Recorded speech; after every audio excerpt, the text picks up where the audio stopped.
Right. There we go. Hi. Hi guys, welcome back and thank you for coming back so soon.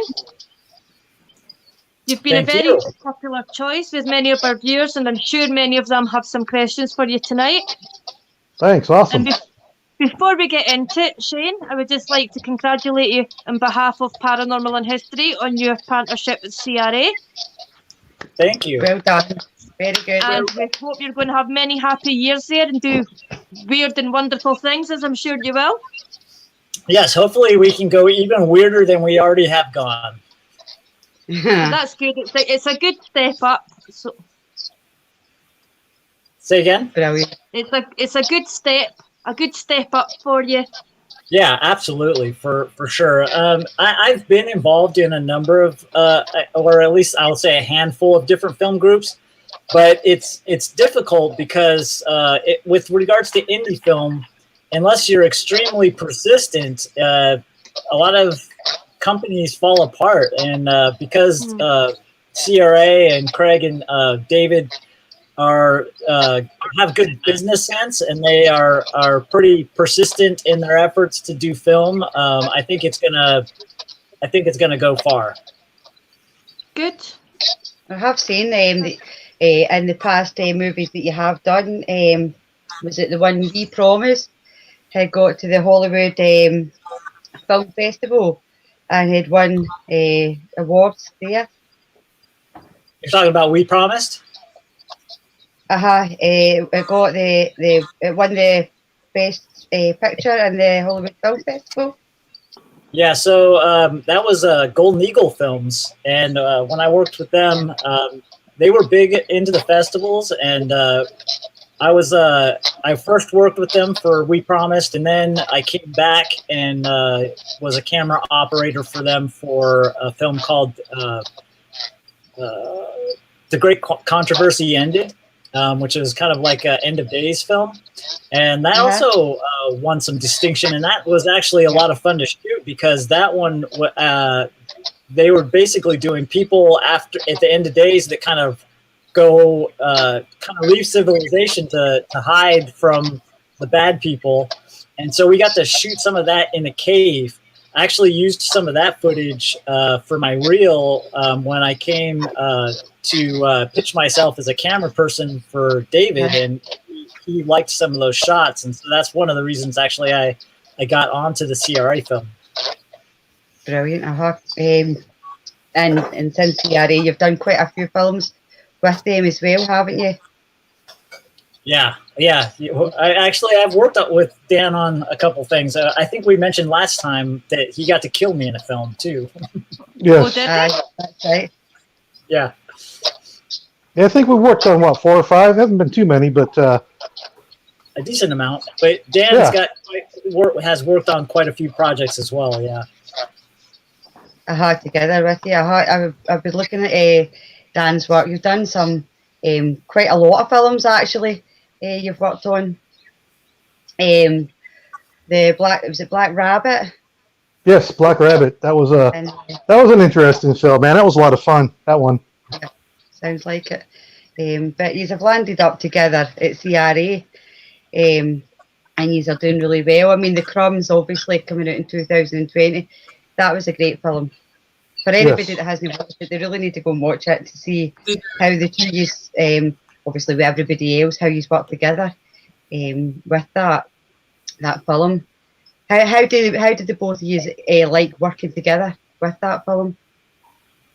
It's always a good time as far as I'm concerned. Dan is a pretty kickback guy, and so again, like with regards to Demon Fighter, we actually kind of lived on set together for 13 days. So the whole end of the shoot. So we got to hang out and have drinks. Like I said, Dan's a whiskey guy, and I kind of I mentioned I want to get him to sign this bottle because this bottle actually we finished this on Demon Fighter, and it will actually be in the movie as well. So it's kind of like a little memento from that shoot. Yeah. Sounds like you've got a really good relationship going on. So as far as the Crumbs goes,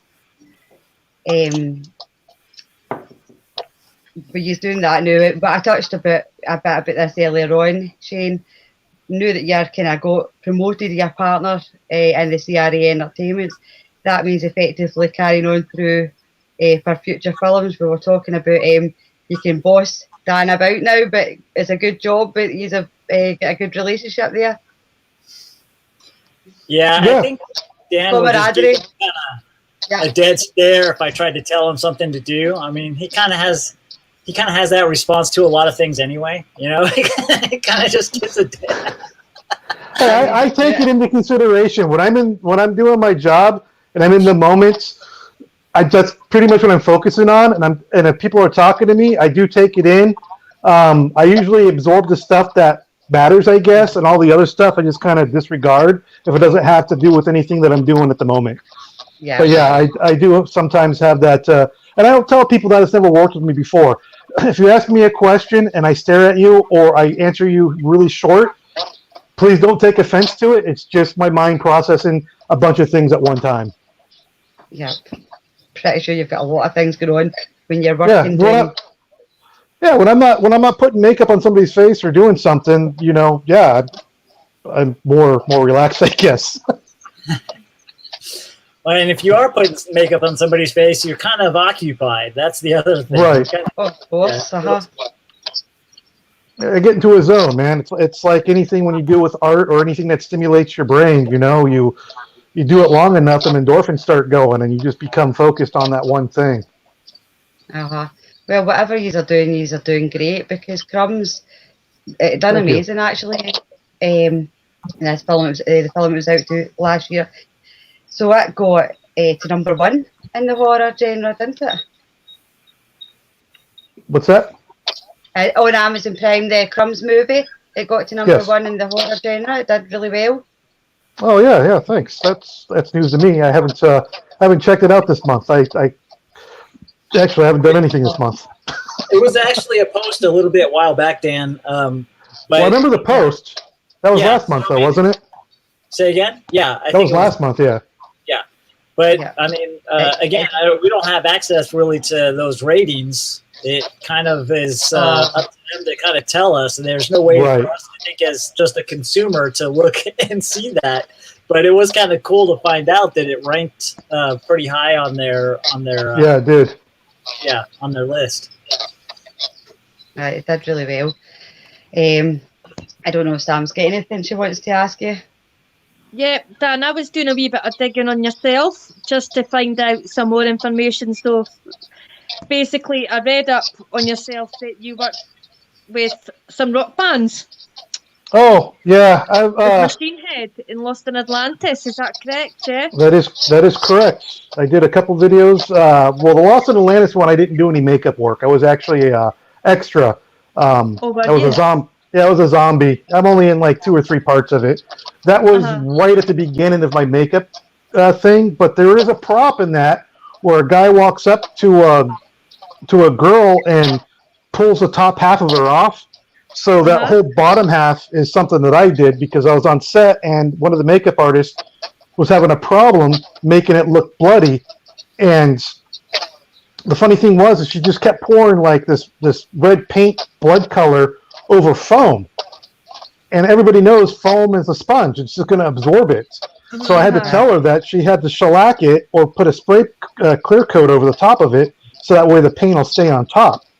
Well, they didn't have any, so I ended up helping her make that thing, and we used like 3 bottles of clear nail polish, and we just coated this foam with these little tiny brushes, you know. Wow. And when it dried, it held the blood right. So I mean, but that was the only makeup involvement I had in that video. But the Machine Head video, that was a 3-day event.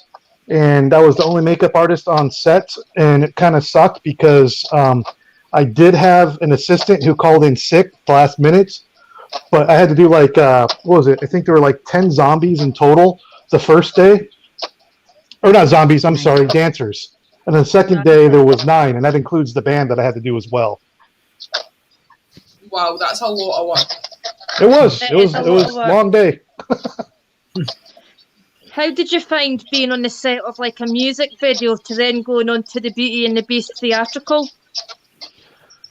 Well, those are two different experiences. With the music video, the thing that a lot of people don't understand is they play that song like 4,000 times in a row. You know, after a while, it becomes numb. You know, and you get tired of hearing it. And when you're working on Beauty and the Beast, it was more of a. I mean, don't get me wrong. I heard the same songs over and over again because I was there for it was like a week-long thing. And there was like a day show, a matinee, and a evening show. So I got to see it twice every day. But the difference is theatrical. You know, you don't have that time to fix something if it goes bad. Whereas in a music video or a TV show, you can stop and say, "Hey, we need to fix this," and we can do that. So it's way different. It's more gratifying, in my opinion, for the theater, just because it's awesome to see your work last that long through the hours of them up there on stage performing. And it's not just them talking, you know, they're dancing and singing and, you know, they're carrying props and stuff. So there's all kinds of things that can go wrong. It's quite different, like, ends of the spectrum, isn't it? From going from like your music videos to your theatrical, it's quite vast. It is. And it's very creative as well. It must take a lot of thought, as in, right, this is how we're going to do this in a music video, to then having to tone it down a little bit for this theater sort of thing. Well, for the music video, we sat down the first day and we must have talked for 4 or 5 hours about the plan, the shoot, how it was going to be done, and what they wanted done. Then that gave me, and the funny thing is about that video is that they had the original production company was on that. Had to relinquish it to another production company because the person who owned the production company's family's house burnt down during the Santa Rosa fires that year. So he wasn't able to do that. So when they brought in the new people, they had a whole different idea. So all the stuff that I had made never got used. Like, for instance, there was supposed to be a point where they had these spikes that were supposed to be nailed into the side of the guy's ears. So I had made these spikes that were, one was like a long one and the other one was the after effect while it was already in the ear. And then there was a part where a lady's legs were sewn together with barbed wire. And that was a fun prop to make, but I never got to use it. So it was interesting. That's really good. Shane, what's your favourite special effect that Dan's used on a movie set that you've worked together? What's your favourite theme? That's a tough one because obviously we know that Dan killed me, so that's kind of like something that's a little bit of a personal experience. That you know, I got a hatchet to, or what was it, a machete to the head. But I think the other one is the bullet hole, because I just think the combination of you know, the way that looked and the acting that went into it, and you don't get to see it in the movie, but that scene, they allowed it to run long. So we were literally shooting that for like several minutes while they were going through, and the actor, Jeff, was playing Dr. Benjamin. I guess he was supposed to pull out the bullet, and he was having a hard time getting it. And so he just they kept in character the whole time. And that guy was on the table, and he was like agonizing the whole time, and he's trying to get the bullet. And so it was hilarious to just, you know, sit there and watch that for like several minutes. Yeah, it was funny how they lost it, because it was only like that big of a spot, you know, and I put it directly in the middle so that way it'd be easy to grab, but for some reason you couldn't find it. Yeah. I feel like they should do a gag reel of just like the entire, you know, like show all of that entire scene, like we got to watch it basically. Well, I think the best part of that scene, you don't get to see the camera guy, Dave.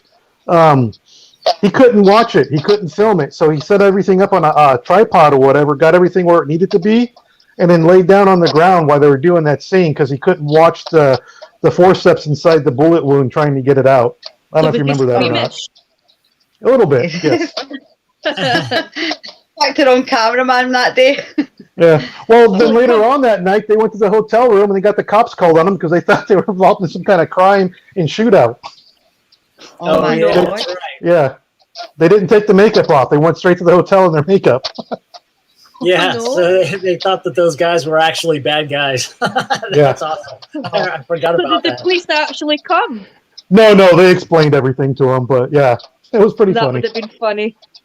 Can you imagine all the different scenes for that few minutes on film, that one scene, and how much drama that actually caused behind the scenes, but nobody actually got to see.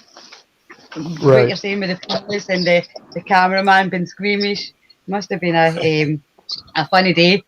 It was kind of funny, yeah. Just filming that one scene.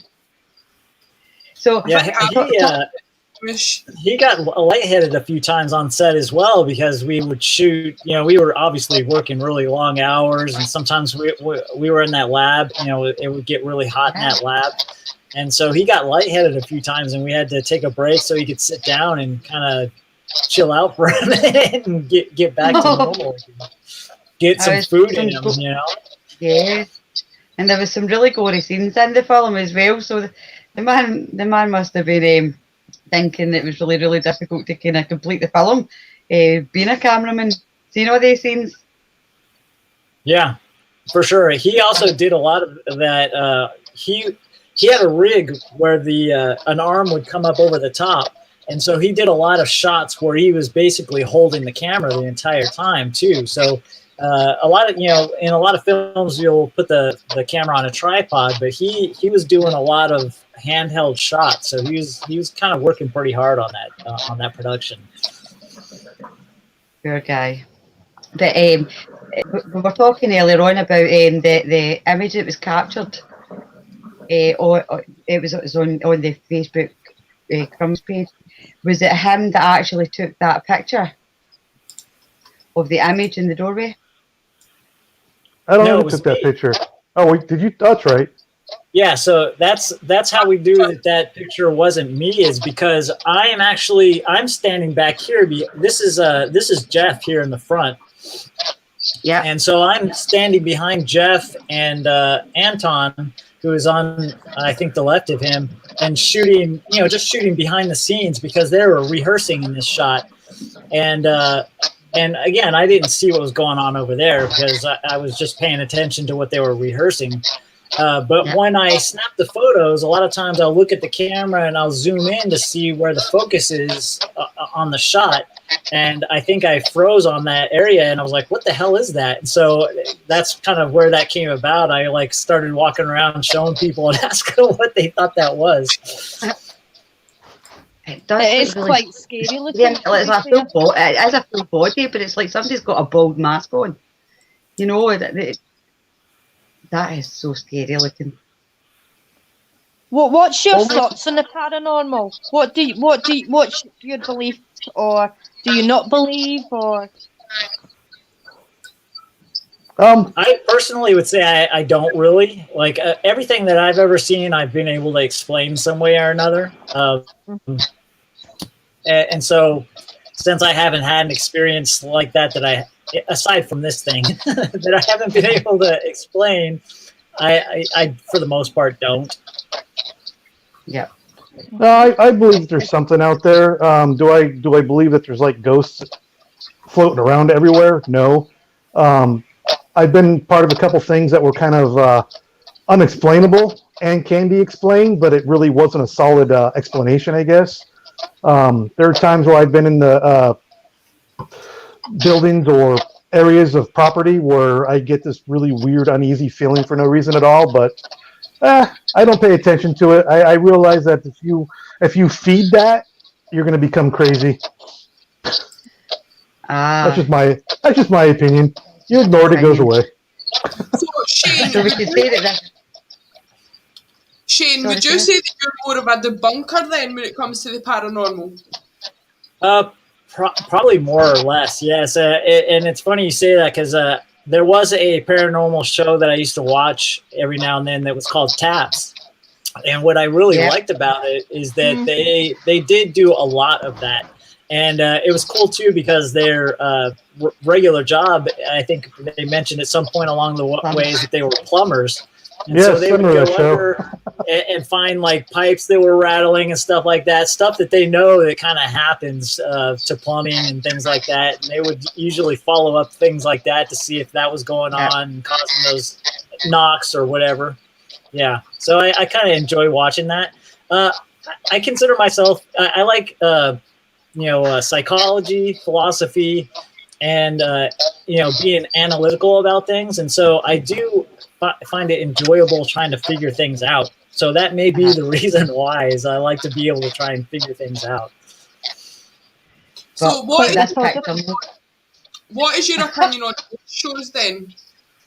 Of that picture? Your opinion on ghost shows? Oh, I mean, I have no problem with them. I just think that for the most part that a lot of those things are hype, because I obviously do film now as well. So, I mean, I have a whole different perspective, but I can see how people can play people's emotions up by acting. And I feel like a lot of those ghost shows, sometimes that's what that is that you see a person on the screen basically reacting to something, and how you feel about that is directly related to whether they sell that really good or not, because I think that, human beings have basically evolved where we watch people very closely to figure out, if they're telling us the truth, or, to figure out if they're, maybe good people, if they're going to hurt us, a whole bunch of different things.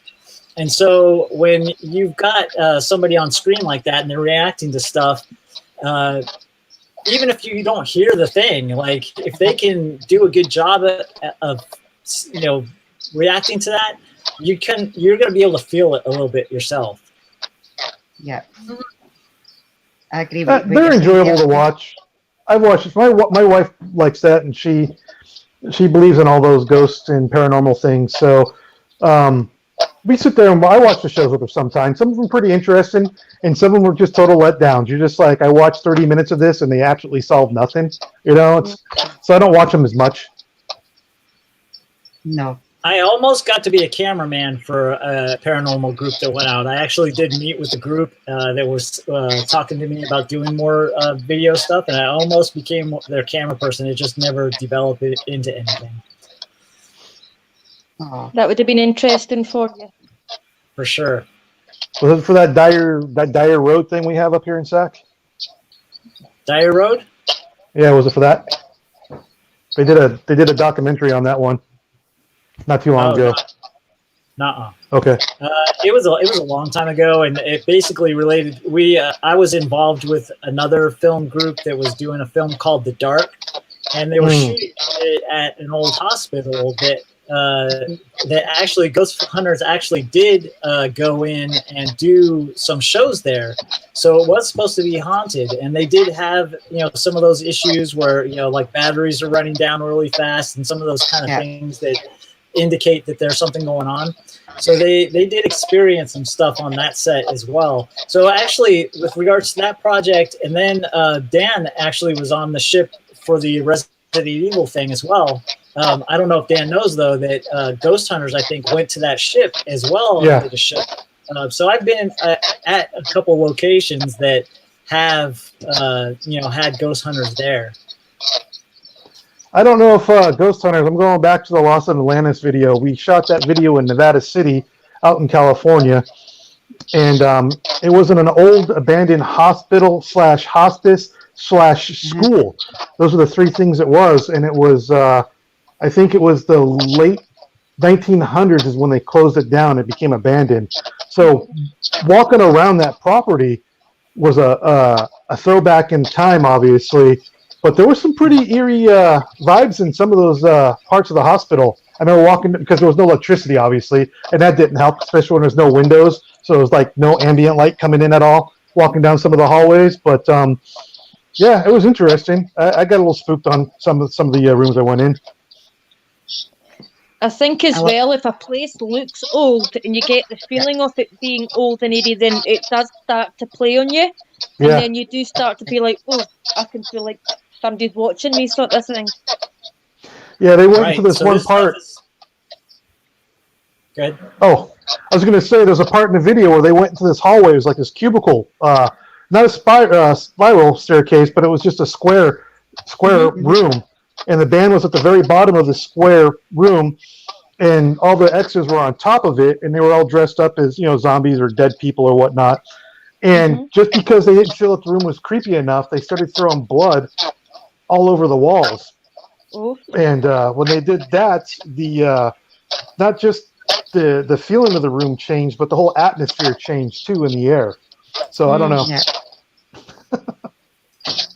Yeah, I mean, this is kind of where haunted houses and all that stuff comes from. And like everybody has walked by a house that looks super creepy, and you just wonder what's kind of going on in there. But people enjoy haunted houses for the same reason that they enjoy kind of finding those creepy spots that you just feel like something is going on there. You know what I mean?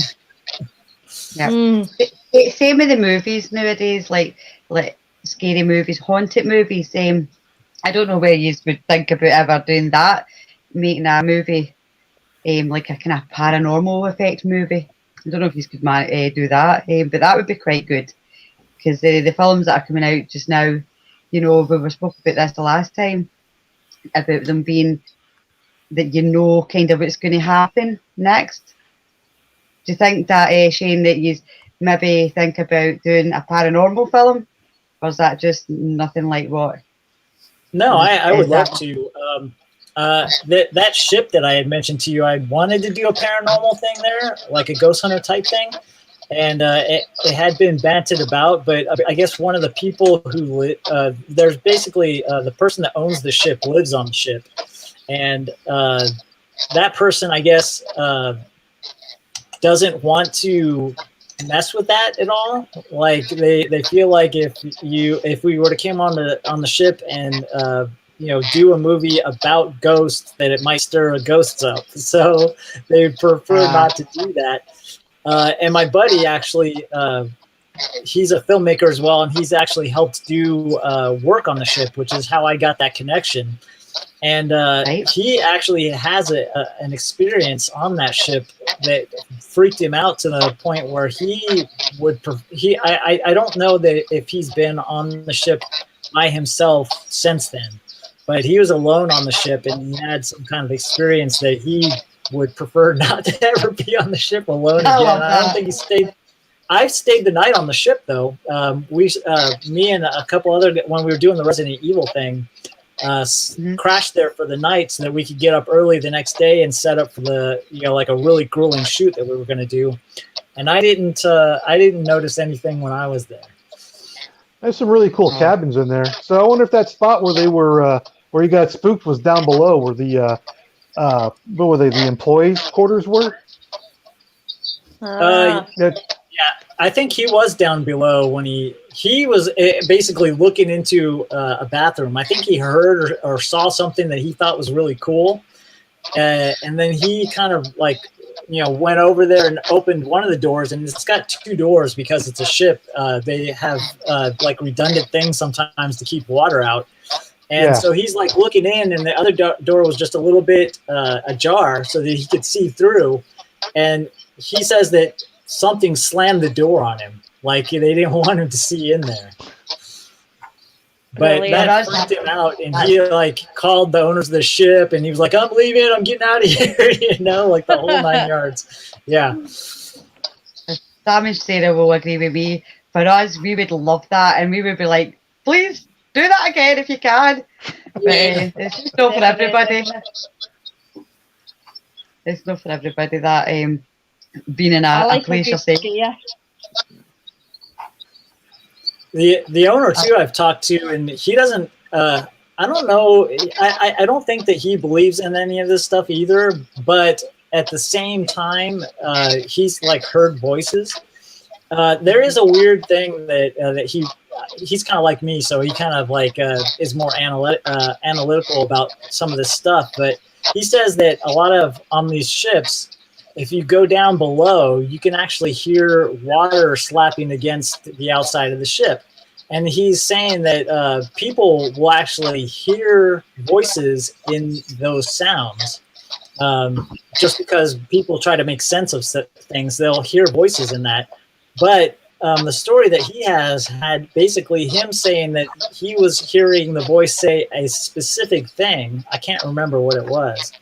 But somebody, I guess, that was staying in one of the cabins heard something also say the exact same thing, which I thought was really odd that it would be the same, you know? Like, how did they hear the same thing? Sometimes when it's like that, you just can't explain it. When it's like that, when you have two people saying the same thing, it's hard to debunk then. Yeah. I mean, that ship is from the 50s as well, all the way from Germany. So it's got a lot of history. And I believe you've got to believe that probably somebody has died on the ship. Probably several people have died on the ship for one thing or another. But I know that I heard that there's a story in the history of the ship that at some point when they were trying to cast off or something, somebody somehow got between the ship and the dock and was crushed and died. So they think that that's where all the stories have stemmed from? Could be. Like, I don't know, you know, but definitely it's pretty severe way to go, you know, being crushed to death, basically. Yeah. Just a bit. Well, that was a happy story, Shane. Thank you. You're welcome. Okay. So getting back to you two guys, like you two guys are very, very talented, both in your own rights. So, but thank you. How did you guys? How did you both get into doing the stuff that you are both doing? If for the very start, kind of the start, what made you interested in going in that direction in your careers? Well, mine's kind of an involved story, so I'll just break it down real short. I was a car salesman for 17 and a half years.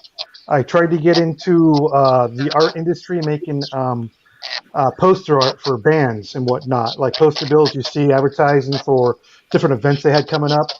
I did a couple of bands, wasn't too successful at it, realized I had to get a job that was going to pay my bills, became a salesman. Had an accident and needed to build my stamina back up and got a job at a haunted house. And sitting there watching people get their makeup put on, I started thinking to myself that, hey, maybe I could do that. Asked the owners, they said yes. Showed a couple pictures of my mom. My mom said, hey, you're really good at that. Maybe you should look at a career in makeup. I laughed. She said, it might not be the medium you want, but you can still be creative. And I said, nah, I don't know. And then I ended up meeting Joe Harlow, who was Johnny Depp's personal makeup artist. And he seemed to be quite impressed with my very basic, limited knowledge makeup that I had done. And it kind of, my mom planted watered it. And before you know it, one of the makeup artists at the haunt that I worked at is a professional makeup artist, Jasmine, and she invited me to a photo shoot to learn how to do beauty makeup, which I was really excited about. Well, we get to this photo shoot, and it turns out it's for Sony, and she wasn't there to teach me anything at all. She wanted me to make the model look dead, you know. So I think she told me all that to keep my nerves at ease because, you know, it's kind of a big thing. And I really enjoyed it. And then from that point on, I just started pursuing different avenues of makeup. And I found the Sacramento Film Festival thing, and they have these once a year for film contests. I started working for those, and I started doing student films. And that's kind of how I propelled my career into the makeup world. Well, that's fast. It just shows you how quickly things can change. Like your direction can change. Oh, totally. Just by what you've done is amazing throughout the years. Mm-hmm.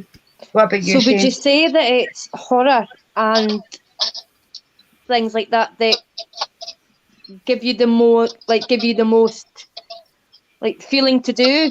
Do you think it's like more horror based? I wouldn't recommend. Definitely, lots of words here. I wouldn't say horror is my favorite genre. It's one that I enjoy a lot. I'm a big fan of real events, true story type things, even if there are tragedies involved, just because it could really happen, kind of a thing. I enjoy doing wounds. I enjoy making people dead. Yes, it's a little bit gory. I do enjoy the horror film makeup. When it comes down to doing like simple makeup, day makeup, camera ready makeup, I'll do it. It doesn't mean I'm going to have as much fun doing it as I would, ripping somebody's eye out or something. But when I used to draw pictures, I drew a lot of death. My company name's Happy Death FX, so that says a lot right there. When I do my 2D designs, I love skulls. I love corpses. I used to love painting those. And when you're actually doing makeup on a person, it's more three-dimensional and it looks more real. Obviously, it looks more realistic, especially when you get to see the people move and act, and it just makes the different dimension, I guess. Yeah, it's a lot more technical as well than drawing it in paper when you can actually see it in a full body getting used. Right. And that the situation they find themselves in. Well, I ended up taking a sculpting class to learn, and an anatomy class to learn how the face and stuff works and muscles move, and how the neck changes when you look different directions or when you're under distress, or if you're screaming, because there's like a lot of little things that happen in your face and your neck with different movements. And if you're doing a makeup, you got to make sure that stuff does the same things it would if it were to happen in real life. And that was probably the biggest challenge I had overcoming. And to continue, when I first started doing makeup, I would always stop right above the hairline and just right below the neck. Now it's different. Now I go above the hairline and I go way past the neck down into the chest area where the shirt's going to cover. So that way everything matches. Do you think that due to the name of your company, like Happy Death FX, and the type of makeup that you're known for, do people stereotype you as a certain type of person? Do they think that you're going to be this scary person that loves gore and blood? And well, I think before the makeup and before the name, I think people thought that already anyway. I think it's just the way I present myself, I guess. Other than my beard, I don't really wear a lot of color. The music I listen to is, it can be considered dark, but not all of it is. Is it like death metal and things like that? No, I don't like death metal, believe it or not. The only death metal I come close to listening to would be Death or Possessed. I'm more of a thrash, 80s thrash, hardcore punk kind of stuff. I don't know. I was a big fan of Exploited for a long time. I don't know. Slayer's the second band I listened to, so that kind of gives you an idea of the music I listen to. But the artwork I think kind of helped with the image too. But for the most part, I don't really care what people think. Good, that's the way to be. So Shane, what? Oh God, I think we've actually got. Oh, hi, Danny. Hi, Shane. Hi, Dan. Hi, Hey, Shane. Elizabeth. My eyes are going funny. Yeah. So, what about yourself, Shane? I'll ask you the same question. How did you start out in your career? I mean, just like all of us, I've kind of always enjoyed films, and I grew up watching stuff like Fall Guy, so I liked, the idea of stunt stuff. I still would like to get into doing stunt stuff, but I haven't done a lot of that. I've only done a little bit. But what really kind of, and I've kind of been connected to horror actually for a really long time. Like I grew up watching Jason, Friday the 13th, the movies. And then when I worked for the state, I got an opportunity to spend time making a haunted house for the state. They decided that they were going to let us have time to do this to our office spaces. And when I did that, I realized that I wanted to be involved in a haunted house at some point. And I got to do that for a haunt over here called Dire World one year. And it was like super cool. It was a ton of work. It was way more work than I thought it was going to be, but it was super fun. When I was working for Apple, they have a software called iMovie. And because I was working there, I had access to get it for free and play with it because we did technical support for things like this. So that's, I think, where I started deciding to try to film stuff and edit it just to play with these things. And then I lost my job at Apple. And like Dan actually mentioned, I heard a thing come on the radio. It was a challenge for SAC Horror Film Fest for like a promo for their film fest. And I immediately had an idea. I think it was called like, it was something, it was like Love Bites or something like that. It was something that was kind of, and I immediately had the idea of like a zombie Sex and the City intro.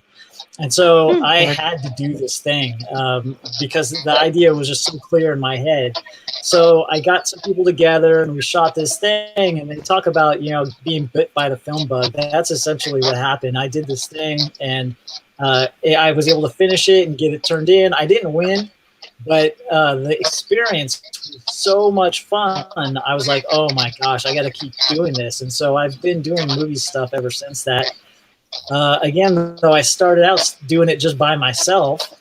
And so I've come up like the hard way, like literally just started with myself and then connecting with some other people that do film stuff.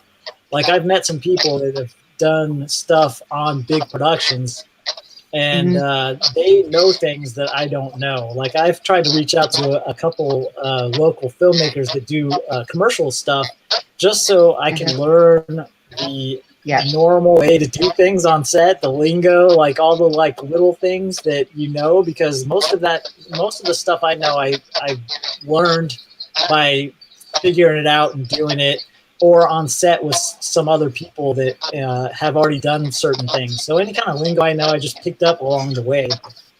And then, you know, so I've been doing it for now almost 10 years, probably between 8 and 10 years.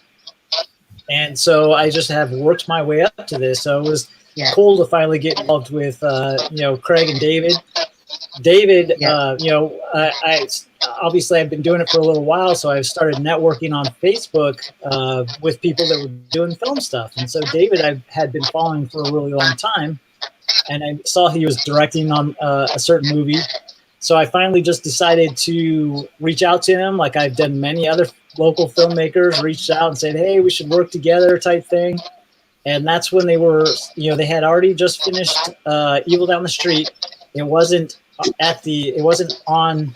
distributed yet, but they had finished it, and they were working on the crumbs. And he mentioned that they were doing this project, and I'm like, yeah, you know, let me be involved. And so we had no idea what I was going to come on the crumbs to do. Obviously, I wanted to do camera because that's what I've been focusing on for the majority of this time. Is kind of I figured out that I'm a visual person, so I wanted to do camera stuff. So I was potentially just going to be a grip or a PA on this film. And we were visiting a location, and I heard some chatter among some of the people that one of the camera people weren't going to be able to do it.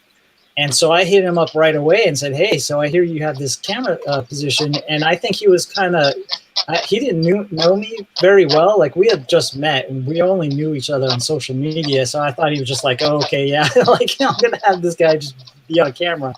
But I had some stuff and I threw together a quick reel. And like I mentioned, one of those things was that cave shoot where I got what I felt are some really good shots. It was super dark and eerie, and they had like this. They had a cave in, which was creating a natural light from the middle of the room, and it just looked amazing. So I sent him over this reel I cobbled together, and he liked the looks, you know, the visuals that I got on the stuff that I shot. So he tried me out, and that has led to where I am now. That's fantastic. So it's really good how where you both started to where you are now, and the only way is up for you. To be fair, you are getting more and more exposure, and you are going up the ladder, and you are on your way. Basically, you are doing really well. I think it's really funny how the both of you, at the very beginning, near the beginning, both were in working in a haunted house. I think that's just kind of funny, and you have both ended up in the same place where you are now. I think that's funny. Yeah, you know, I meet was a lot of doing people. the film for a little bit before I did the haunted house, because I was actually at an event. Actually, Dan was at this event. It was a Sinister Creature Con, where I bumped into the guys who did Dire World, and we were doing, I think, the Resident Evil thing at the time. And so we were talking to them about this haunt, and I was like, yeah, I'd be interested in doing something. I was working with another guy who also did costuming and makeup. And what happened is that they started talking a lot more, and they allowed him to almost build his own haunt. So this wasn't just like a haunted house. They had almost like a park, like a theme park. And so there was several little haunts within the theme park. So you could like go to one and then go to another one and go to another one. And so they allowed him to do a lot of the costuming and build out of this theme park. It kind of was around the stuff I was doing at the time, which is kind of like more military or tactical style stuff. And so that's what it was. It was a military kind of zombie haunt that was called Panic. They did a lot of theme stuff there, didn't they? Yeah, they had like a Western thing, and they had like an asylum type thing. So they had a variety of different stuff. We have a question here, guys, from Gert. What's something you did that had a huge positive impact on your life or in your life? Career-wise or just in general? In general, I think. No, Shane, what do you got? Well, with regards to the film-related stuff, I would say it's doing that challenge with the SAC Horror Film Fest. When I did that challenge, that's when I knew that, I really wanted to try and do more film, regardless of whether it was just as a hobby, which is how I started out for the most part, or whether I wanted to do it as a job. But that is the thing that basically introduced me to it, to the point where I realized that that's what I wanted to continue to do. In general, I would say that what I learned, because I learned these things almost at the same time, because I had lost my job at Apple, and so I was kind of independent for a little while, and I through Apple had gotten involved in some investing for a little while, and so I got to experience like independent life for a little bit, and that independent life was something that was like, wow, you know what? If I can figure out any kind of independent work that I can do to make this work, I want to do this, because going to a job and things like that, I felt, especially when I was re-entering, like trying to do interviews and things like that, I started to feel like it was really demeaning.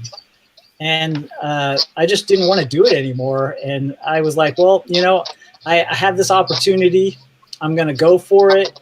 And if I end up having to work like at Starbucks again in 5 years or 3 years or whatever it takes, if this whole thing crashes and burns, then that's what it is. But I'm going to make this thing try to work. And I've been making it work so far up till now. That's good. That's brilliant. Well, in general, I think big impact in my life. I know it's going to sound weird because you said positive, but I was involved in an accident where over 48% of my body was burnt, and I almost died. And because of that accident, all these great things have happened to me afterwards, like the makeup and the meeting the people. I've been put in situations I never thought I would be put in. And then for film, I think the biggest positive was when I did that photo shoot for Sony for the first time ever.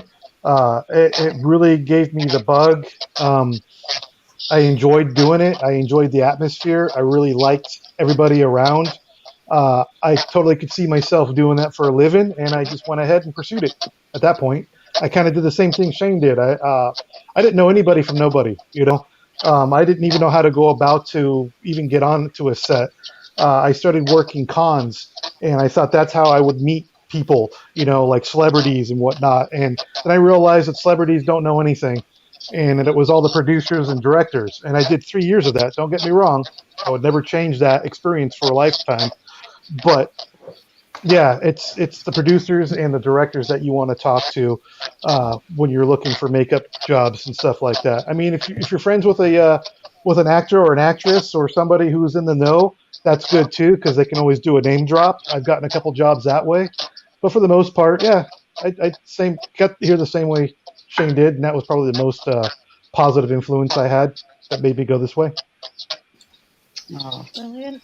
So here is a question from Scott. Shane, your new role with CRA, what does it entail? Good question. Well, I mean, now it basically, the only difference really is like a different perspective on what I was doing before. It's more of a business perspective, but because we're working in indie film, there's so many jobs already involved in doing that in general. And so with regards to, that, it's like I'm a camera person, but I also do a lot of promotion, right? So, I mean, this is part of the promotion, like we're doing promoting for ourselves and for CRA and for the films and all of that stuff. That's something and that's kind of one of the reasons also I started doing more in front of the camera stuff, is because on social media, I can say that I'm like going to a set to, shoot this film, and people are like, oh yeah, cool. But if they see me like in a video doing something, and I've noticed this many times, and I've also started doing some modeling because of this, if they see me doing stuff, they're way more interested in it. And so I was like, wow, okay. So, I mean, if I want people to pay attention to the stuff I'm doing, I have to kind of try to be in some of it. Otherwise, they like don't really get it. I mean, saying that you're doing camera, yeah, like there's one of those things that I was like, oh, that sounds neat, But if they can see something, it makes all the difference in the world. And so I've just done more and more of that. But I would say promoting is probably the big thing that's changed. Is that. And it's not a huge change for me, because as an independent person, I've been promoting myself this entire time. I mean, that's basically how we get anything. Like Dan knows, right. Like, he puts pictures of the work that he's doing. And when he's doing work, he tries to get stuff. And that's a big way that we find other work. And when you're working, like with regards to now that I'm working with CRA, it's just a matter of now promoting CRA, because it's the same thing though, like the way I promote myself is going to be the same way I promote CRA, because it's the same stuff for the most part. Right. Another way it's changed for you, Shane, is I have to approach you differently now. I can't just do the normal banter. I have to respect you more now. Yeah, that's for sure. You have to respect me a lot more now. I'll have to end my sentences with sir. Yeah. I was going to talk to you about that before we got on this podcast, but I just didn't have time to do it. Okay, noted. Scott, Dan, are you going to let Shane boss about on set? Dan almost just answered that question. He has to now, right? That's what he said. I have to. Yeah, I have to. Shane says something to me. I have to look at it as serious now. Before it was just, Shane talking to me. So that blank stare now, I'll just take as serious. Yeah, you'll be all Dan is more. taking it serious. Yeah. What are you doing? So what's next for you guys? Say again? Oh, what's next for us? What's next for you both?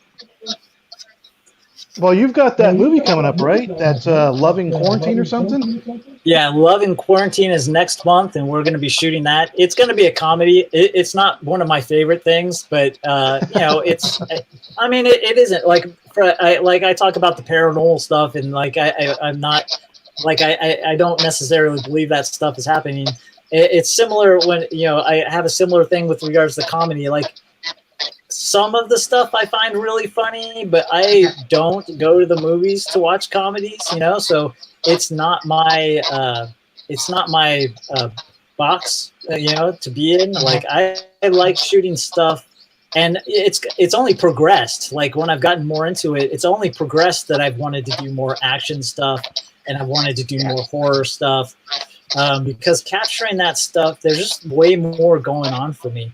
But I know a lot of people that love comedy, and so I feel like comedy's hard to do, like really hard to be able to do, because you have to be able to sell it just sitting there. I was talking about the paranormal stuff. It's the same thing, right? If the people seeing you don't believe, that what you're saying is going on, then it's going to kind of fall dead. So it's going to be interesting to see how this, because this is going to be their first project that's comedy. So it'll be interesting to put this out and see what people think about it. But I'm looking forward to, there's talk that we may do another film that is kind of going to be related to Demon Fighter in the future. Yeah. And I really liked doing Demon Fighter. I mean, there's action in that. There's some, scary stuff in that. And that was a fun movie. I'm trying to try and convince them to do more of that. If the comedy thing is a big hit, though, then God bless it. Let's do more comedy if people really like it. I really just want to do stuff that people really enjoy watching. Yeah. And that's a good thing about doing different kinds of movies. At least that way you can gauge what people are interested in, and it's good to have a wee bit of variety. Yeah. As well. No, absolutely. Yeah. So I mean, it's going to be fun to do just because I'm just not super familiar with it. I mean, I'm not the DP on the films anyway, so we've got a person that essentially usually has a vision and stuff for that. I don't know if I feel comfortable with being the guy who's supposed to try and capture the stuff that is going to be funny. Like, I just don't know that I would be able to do it. Oh, I'm sure you would be fine at doing that, but I don't know. Scott again. So Dan has to buy Shane the beers from now on. Actually, Shane just comes over. He gets what he wants, man. I mean, my fridge is always stocked. So I was gonna say though that Dan's a good guy, so he's bought beers before. Like, so I mean, it's not like he's gonna have any problem with that at all. So that's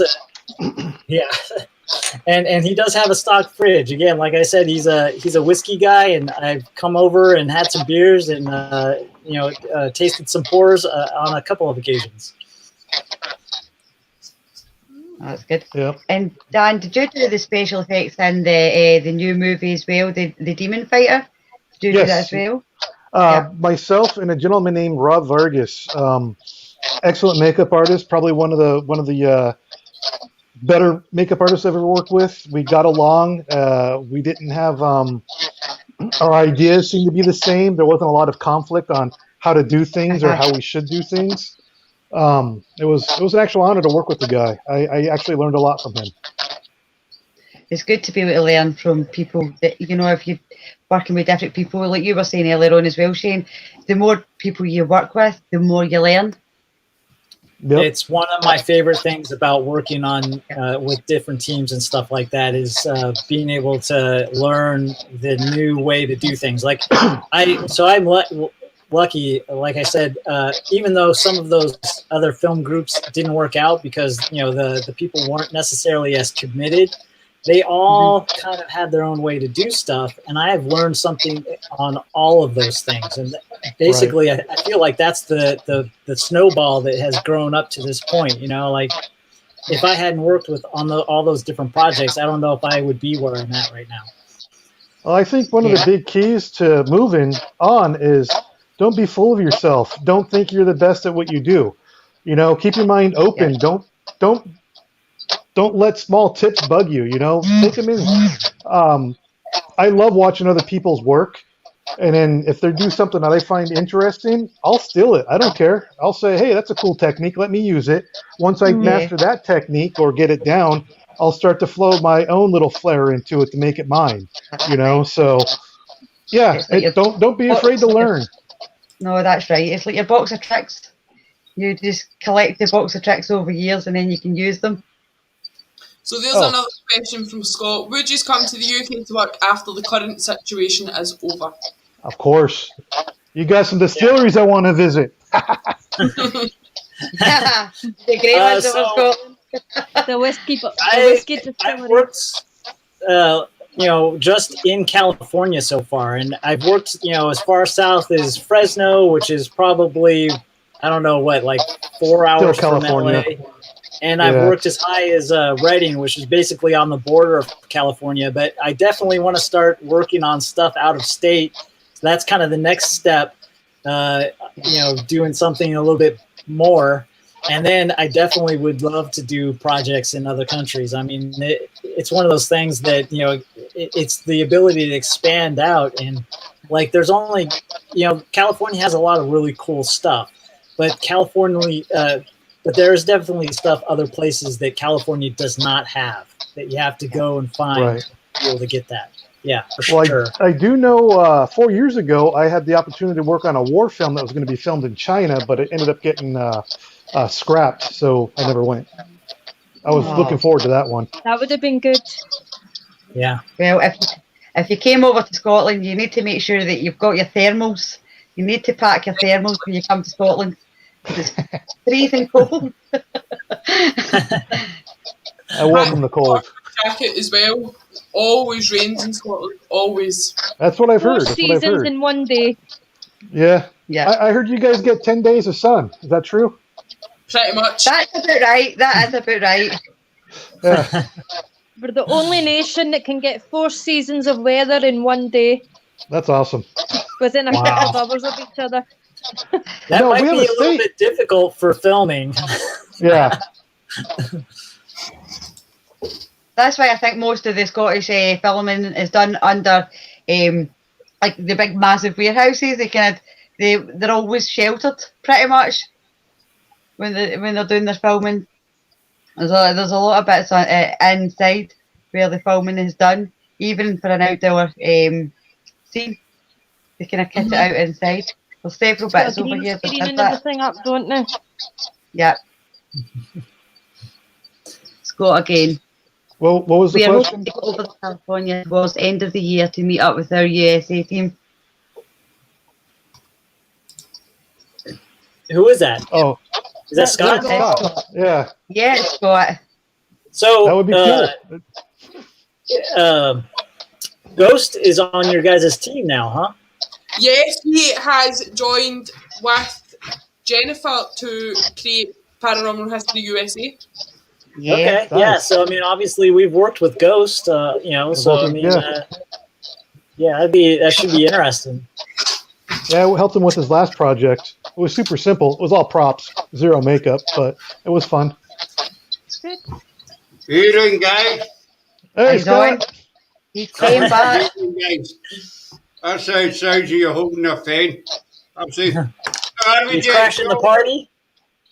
I'm missing the party. I was doing bits and pieces. I do apologise. And putting your comments up. I put my comment. I was multitasking. But who says a man is incapable of multitasking?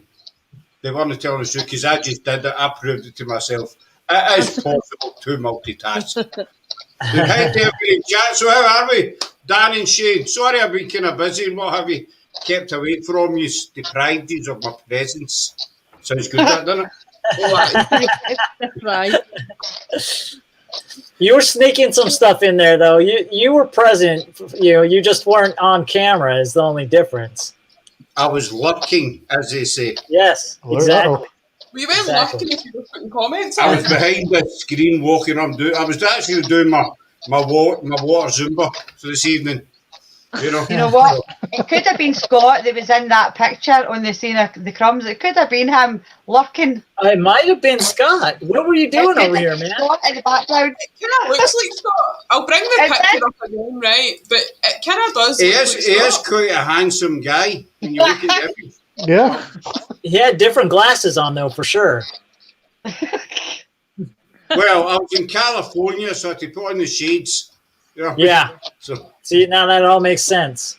It does. Yep, there he is. I think we found our answer. It's Scott lurking in the background. That's it explained. The ear gives it away, doesn't it? So is that where you disappeared to for all that time? But I mean, he's about. I wasn't away doing my laundry.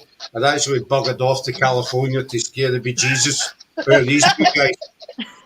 You know what I mean? See, that's how he found out about the crumbs. That's what started all of this. That's what it was. There's Elizabeth saying, could have been. Elizabeth, seriously, dog, come on. You meant to say no, there's no chance it could have been. No, it could have been. I know you're on that same side of the pond, but give us a wee bit of help here. I mean, so congratulations, Shane. I hear you've been moved up a step with CRA. Yeah, thank you. Man, you're done. Should be a great experience. Dan, that'll be him bossing you about on sets in future, maybe, perhaps. It'll be interesting. Are you going to fall out with them at all? What's that? Are you going to fall out with them at all? No, I won't fall out with him. I like Shane too much to fall out with him.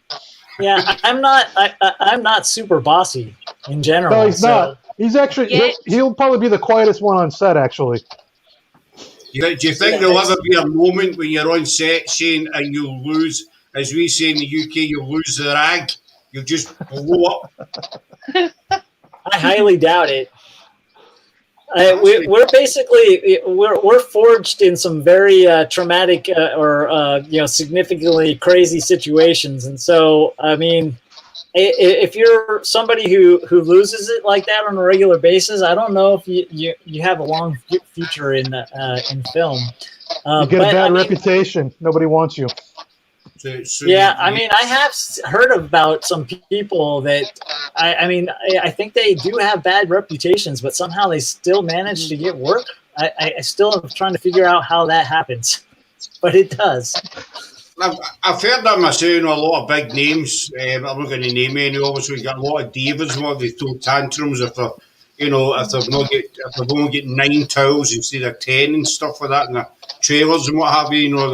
The water's not at 72 degrees and all that crap. They do throw some major strops. But see, the thing I like with CRA is obviously having a group chat with yourselves. And David and Craig, and then I've got Maria. There's too many. Maria, Anton, Chelsea, etc. And of course, Ghost himself as well.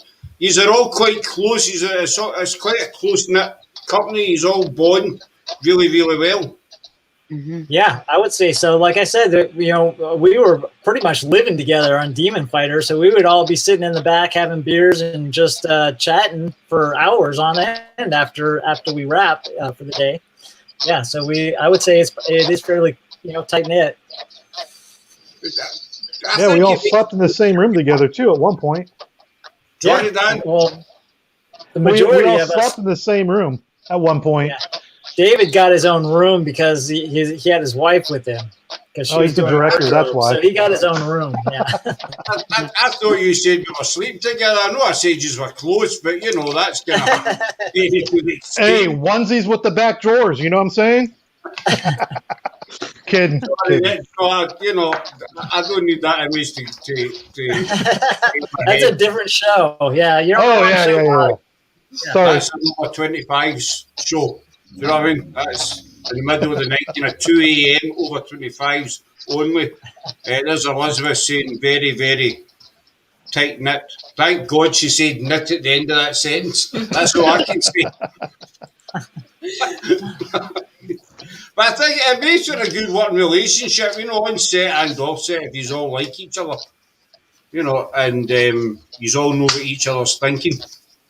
And Demon Fighter is out at the end of the year, beginning of next year? I think so. I haven't heard. Yeah, I mean, we don't know exactly yet. It definitely will be out this year. We just don't know exactly when. There's still quite a lot of work to be done on it, but it's coming along. They've already got a rough cut, and so it's just a matter of, getting it cut, getting the final cut, and then getting it color corrected and the sound done, and all that stuff. Still a lot of work. Getting it to where they like it. Yep. You totally lost me there. I'm not tech, and I don't get along. So the color corrected and stuff like that, whoosh, that's gone. Some of it, even for me, man, I've seen some people do some detailed work on the color correcting that kind of just blows my mind. It's way over my head as well. That's over my pay grade. I only learned about a month ago what rendering a video means. That's how tech I am. Elizabeth says it was fun after shooting, drinking whiskey. And is that all you drink is whiskey? Whiskey seems to pop up in conversations quite a bit. I'm a connoisseur. Yeah. I usually drink it after every set I'm on. So After every meal. Yeah, no, not after every meal. I don't drink every day. I do take breaks. I don't want to be an alcoholic. And you're planning on doing a YouTube, right? Yes, I am going to be doing a YouTube. I'm going to be doing a makeup and whiskey where I'll be doing makeup and talking about the whiskey we're drinking while I'm doing the makeup. So you're going to be drinking whiskey and doing people's makeup at the same time? Yep, it's going to be interesting. Can see what we've got. I can't wait to see the final product too. Neither can I, my friend. Neither can I. When's that? Kick it. When's that starting out? So as we know to watch and laugh. Well, I was trying to find an idea of how to do it because I was originally going to do 2 YouTubes. I was going to do one for makeup reviews and makeup tutorials, and then I was going to do one just on whiskey. And I thought about it, and I don't want to consume all my time making all these videos for 2 different channels. And I was told by other YouTubers that if you're going to do a format, stay with the same format. And I was like, okay, so don't do makeup, then do whiskey, then makeup, then whiskey. So I was sitting there thinking about it, and I had nothing. It was actually my wife who came up with the idea. We were sitting having a drink at my fire pit, and she says, hey, why don't you do a whiskey review while you're doing makeup? And I almost fell out of my chair because it was like the most genius thing I've ever heard in my life, So now I've got the idea and the concept down. I've already got a couple models set up that are going to do it. But yeah, I'm probably going to say it's probably about another 4 or 5 months out before I actually get one out on to YouTube, just because I want to film a couple of them and I still have to write down the how it's going to work, how I want to do it, because I'm obviously not going to be drinking and painting somebody's face. I'm thinking about doing all the makeup at one point and then editing in the drinking the whiskey afterwards, with the finished makeup, sit there and do the review, but just cut in to different parts of the makeup where we're doing the drinking and talking about the whiskey at the same time. I don't know yet. A couple of episodes you could, drink the whiskey first and then do the makeup. No, I don't. I mean, with regards to if you're going to be doing makeup and whiskey, it seems like it sets you up perfectly if you decided that you just wanted to do an episode with whiskey. Like, you could end up having like a couple different kinds of segments on it. Yes. But yeah, if you market your brand as makeup and whiskey, now you could either focus on whiskey or you could focus on makeup or you could do both. So it's a good idea. That was kind of the idea too. That way, one day I don't feel like doing makeup, I can just do the whiskey or vice versa. And it also lets me be able to do some of my sponsors for the makeup that I get. I can, do that as well for reviews. Another, obviously the current situation, nobody can go anywhere. But after that, if it is ever over, say, hypothetically, you could come to Scotland and do a couple of episodes because I think we're a little bit famous for our whiskey. No, you are. You've got some good stuff over there. Some great distilleries. Yeah. There's Jeff. Hi, Jeff. Thanks for coming in, buddy. It's Mr. Hatch. What's up, Jeff? So I actually got to see him on another podcast, and so I'm glad that he was able to pop in and say hi. But yeah, what's he saying here? He's saying I have to give out samples to everybody so we can enjoy it. It's not a bad idea. So does it mean you're going to come up for whiskey, Jeff? Yeah, from San Diego. I think he wants us to mail them to him. We've got Jeff in at the end of the month. We've got Jeff coming in. Yeah. So I'm looking forward to that. I thought it was really interesting. His character in the Crumbs, kind of, refined, kind of English gentleman sort of thing. Reminded me of, So I'm looking forward to getting him on and having a wee chat with him. I'm sure, what's a wee bit of pre-warning here. What's he like in real life? Any secrets that we can drop on him? When he's watching.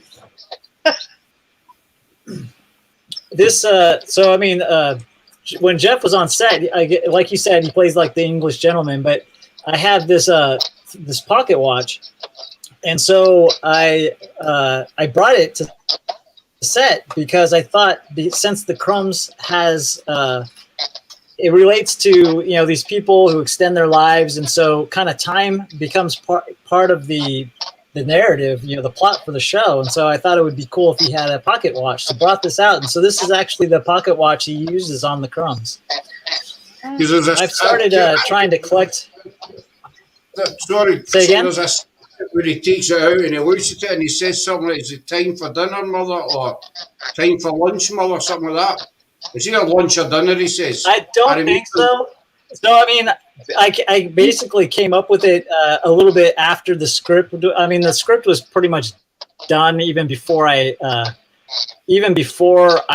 talked to David to get onto the film, and so it was impossible to actually kind of write this kind of thing into the story. So this was just my way of getting something that kind of related to that in. But I did think that it would be kind of cool if every now and then, there was some scenes that kind of dramatized the whole, looking at time or watching time. But it was just something that couldn't come together by the time we were actually shooting. I was sure I remember I said, I'm sure he takes the watch out. Says he wanted to keep the watch. Obviously, he never let him. So did they have any... Sorry, Shane, carry on. Oh no, I was just so I actually have the lab table from the Crumbs as well. So I had them drop that off at my place because they were just going to scrap it. And so at some point I want to set that table up to do interviews and stuff like that. Maybe something like he's doing, or something like this. Even like I could use it for probably a number of different things. But I was planning on also kind of setting this, various props around so that I could actually talk about stuff that's in the film, kind of basically bringing the stuff out of the film into the world, and talking about the stuff. So I'm working on it. Is it a massage table, an old massage table? That's what it looks like. Yeah, so it's the lab. It's the lab table, yeah. So it's where they had all the bubbling things and the beakers and all of that stuff. Yeah. Oh, that's the one you took? I thought you took one of the beds. Right, beds? No. Yeah. Oh, yeah, I forgot that there were beds in there, yeah. No, I don't have a bed. But Dan helped me get the rug from Demon Fighter as well, so I also have that. But we'll save that story for another time. Yeah. Exactly. So after you finish filming, you just basically take stuff. Well, you don't take stuff. You get in trouble for that. I mean, kind of, yes. So I've got some drug money. Yeah, good. So this was that one, This was from a film. This was from a film that it's going to be showing at Sundance, and it's called First Date, and basically it was drug money. So they had a whole bag of it. So I did end up getting a roll of drug money. That is awesome. Yeah. Guys, excellent. Well, I don't know if you wind it up there or no. Up to your charge, no me. She's the boss tonight, guys, not me. Hey, with Jeff Hatch, real quick, in the movie The Crumbs, I just want to say this. I did a lot other makeup other than the horror stuff and the FX. Like, for instance, if you watch Jeff, you'll notice he's got gray streaks in his hair. Yeah, those aren't real. All right. So that was you as well? Yeah. He looks a lot younger in real life. Oh, he is. I'm not trying to soak up or butter him up. I noticed the difference between the movie and it's kind of. I don't stalk him or anything like that. I've seen the odd photograph of him. We know you like to lurk. It does seem a lot. But I suppose that's the beauty of makeup, isn't it? Yeah. No, you can do all kinds of stuff. You can. It's basically a blank canvas. Maybe Dan needs to come and work his magic on you then. Oh. what could you possibly improve on this? Well, I could give you some hair for a start. Right, let's put Dan on the spot then. Okay, Dan, if you had this face to work with, what would you do? Well, I would have to. Oh, first of all, you're too small on my phone, but I would just have you do a bunch of facial expressions for me, and then I would go from there. Oh, there you go. Look at that. I might give you some facial hair. I was gonna say he's gonna have you grow a beard, and then you have to paint it purple. No, purple's mine, man. We'll do a different color. I tried growing a moustache once, and I think it lasted maybe a week. Mm-hmm. And I thought, no, it's because of the colour of the natural colour of my roots, Grey. It just makes it. I looked. I didn't look like a moustache. It just looked like I had been washed for 6 months. My nose. So that's how I like the smooth look, and I moisturise every day and what have you. So I think I'm wearing pretty well. But I'll take the points on board, Dan. The facial expressions. I'll maybe use them in my next calendar. Yeah. So it just depends on what you're going for. I mean, I always like when I was working at the haunts, depending on what area they were at. If they were a roamer, which means somebody who's out in the line scaring people up close, I take all their natural lines that they have and I just accentuate them. And when they give you that menacing stare, it just pops out that much more, especially if people aren't expecting it. I think if I had the choice to be, get a do-over, I think I'd like to look for somebody took a machete to my face for like half an hour, and just kept going and going. I think I like that look. Let's do it. They go, I got plenty. It can machete your face. Not literally machete my face, Yeah, I know, with special effects and stuff. Yeah, we'll just put like half of it in and the other part of your face just like peeled off like from the slice. And then I'll walk about our town centre and see how much attention I get. See who You get a lot. They phone an ambulance. Because it's common nature. Yeah, I practiced on my son a lot before he got too cool for it, and he would go to the stores and stuff with the makeup on, and just to see what kind of reactions he would get from people. Wow. Yeah, I think it'd be funny. I think it was pretty funny. Some lady actually busted out a first aid kit. Huh? Yeah. How do you get too cold for special effects makeup, man? Like he turned 16. He's at that age where dad's cool but not cool enough. He's doing his own thing. It's a case of don't pick me up after school, park around the corner. Well, I think what ruined it is for Halloween for one of his schools, I did a makeup for him. He wanted to be a zombie ninja. I'm like, all right, cool. I got a phone call from the school saying that asked me not to make makeup so scary, and my son had told me that he made a few of the kids at his school cry because he looked too scary. Yeah. Oh dear. So I'm not allowed to do makeup for their schools anymore. I wonder why. Me too. It's kind of confusing, isn't it? Well, I'm going to cut out, guys, and leaving Sarah and Shelley and Sam's lovely hands. I just thought I'd jump in and say hello. But I'll drop you a wee mail, guys, anyway. Thanks for coming in. Hey, thanks for having us again, Scott. Thank you. It was fun. Again. I'm getting kicked out again. I'm getting evicted. I'll drop you a wee mail, guys. All right, I'll talk to you soon. Thanks, everybody in chat. Bye. Night, Scott. It's night there, right? Yes. So on that note of Scott disappearing, we are going to end this. And it was very nice meeting you for the first time and talking to you. Yeah, it was good meeting and talking to you too. It was awesome. I appreciate that very much. Thank you.